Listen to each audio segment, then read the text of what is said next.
نحمده ونستعينه ونصلي على رسوله الكريم أما بعد حدثنا محمد بن بشار قال حدثنا يحيى عن عبيد الله قال حدثني خبيب بن عبد الرحمن عن حفص بن عاصم عن أبي هريرة رضي الله عنه عن النبي صلى الله عليه وسلم قال سبعة يظلهم الله في ظله يوم لا ظل إلا ظله الإمام العادل وشاب نشأ في عبادة ربه ورجل قلبه معلق في المساجد ورجلان تحابا في الله اجتمعا على ذلك وتفرقا عليه ورجل طلبته امرأة ذات منصب وجمال فقال إني أخاف الله ورجل تصدق أخفى حتى لا تعلم شماله ما تنفق يمينه ورجل ذكر الله خاليا ففاضت عيناه.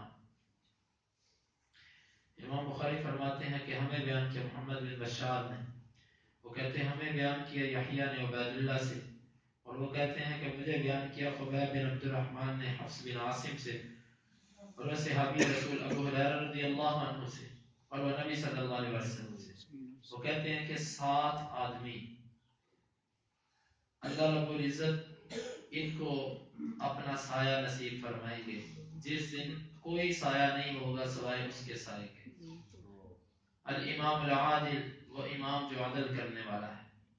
دوسرا وشاب نشأ فی عبادت ربہ، وہ نوجوان جو اپنے رب کی عبادت میں پروان چڑھا۔ ورجل قلبہ معلق فی المساجد، اور وہ آدمی کہ جس کا دل مسجدوں کے ساتھ لگا ہوا ہے۔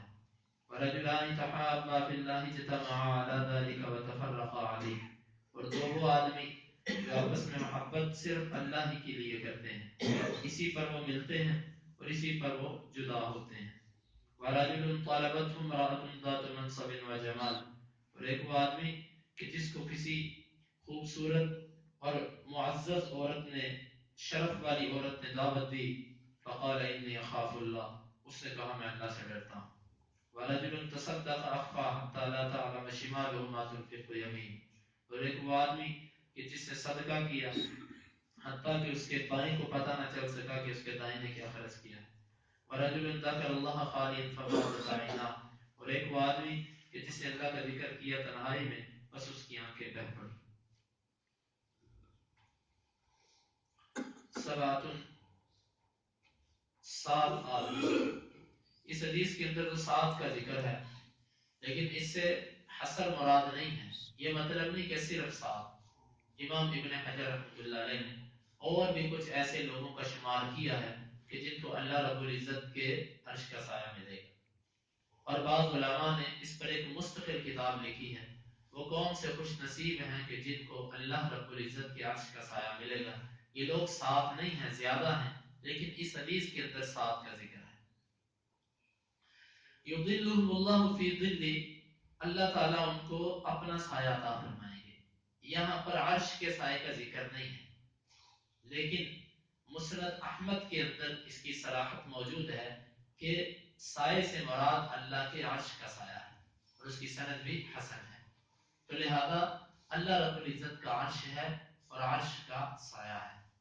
اللہ تعالیٰ اپنے عرش کے سائے میں ان لوگوں کو داخل کرے۔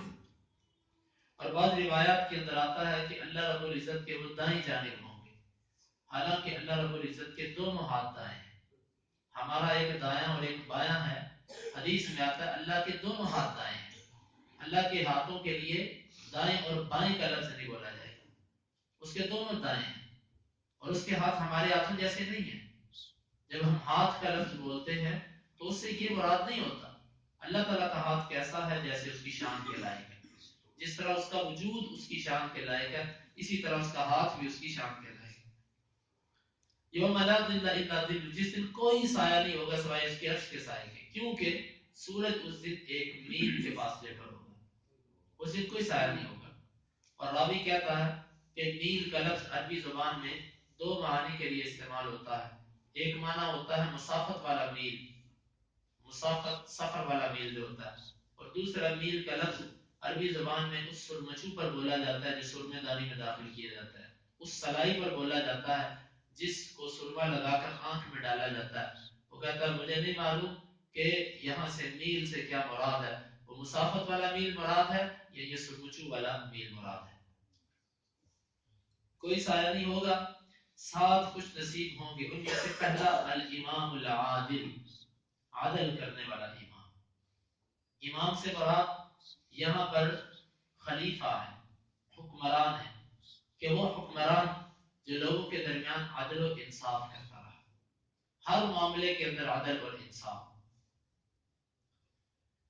معروف تو یہ ہے کہ اس سے مراد صرف اور صرف خلیفہ ہے، امیر ہے، لیکن ایک دوسری مسلم کی روایت کے اندر وضاحت ہے کہ اس سے مراد ہر وہ شخص ہے کہ جس کو کسی نہ کسی معاملے کی ذمہ داری سونپ دی گئی۔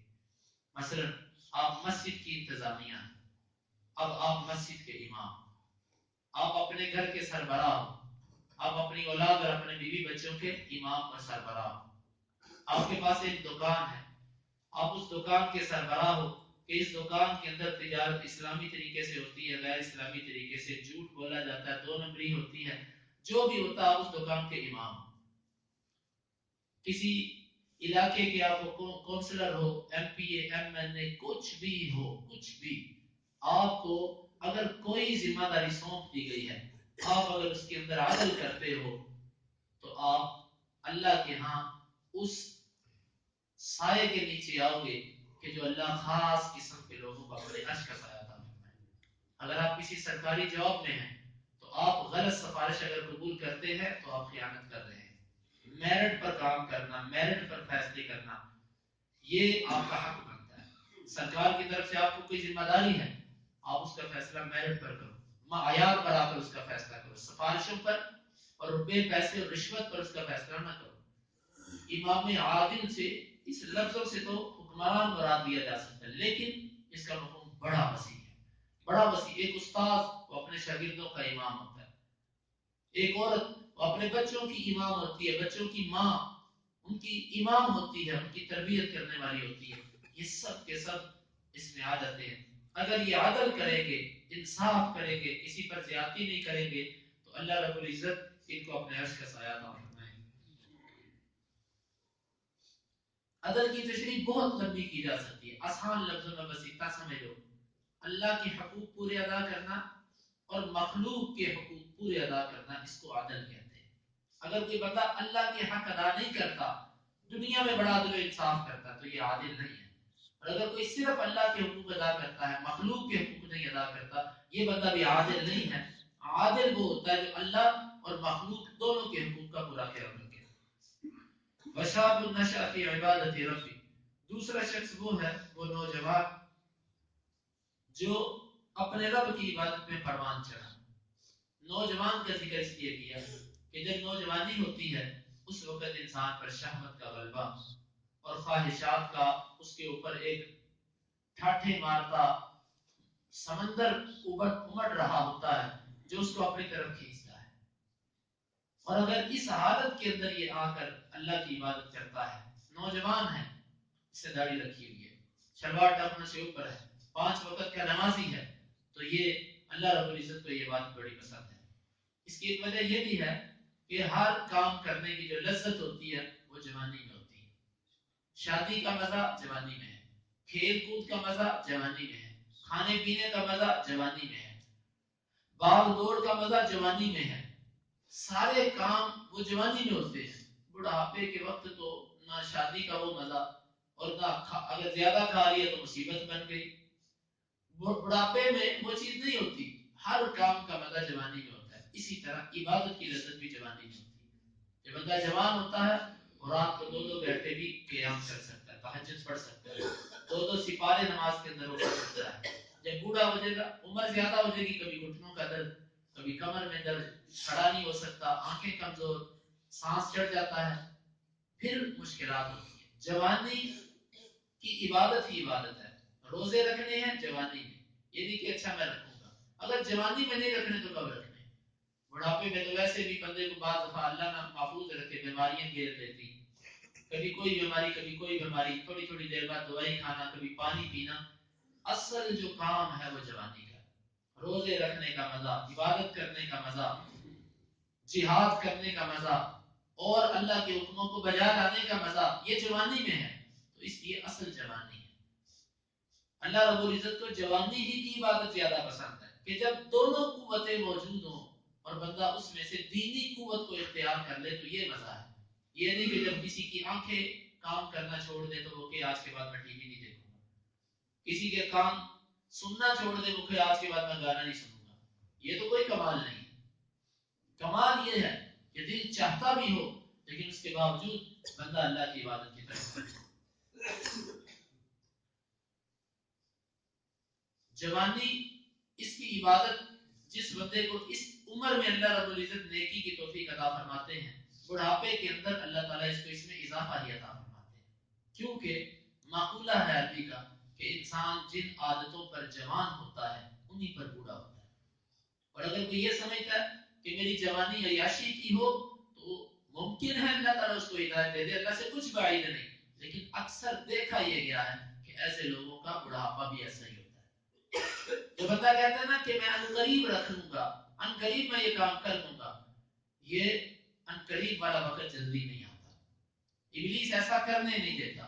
اس لیے جوانی کی عبادت ہی اللہ کو پسند ہے۔ اگر کوئی نوجوان یہ چاہتا ہے کہ مجھے اللہ کے عرش کا سایہ ملے تو اس کو چاہیے کہ وہ اس حدیث کو مد نظر رکھتے ہوئے اپنی عبادت کس کو کہتے ہیں، شاب النشأ کی عبادت ہی ربی، اپنے رب کی عبادت، عبادت کس کو کہتے ہیں؟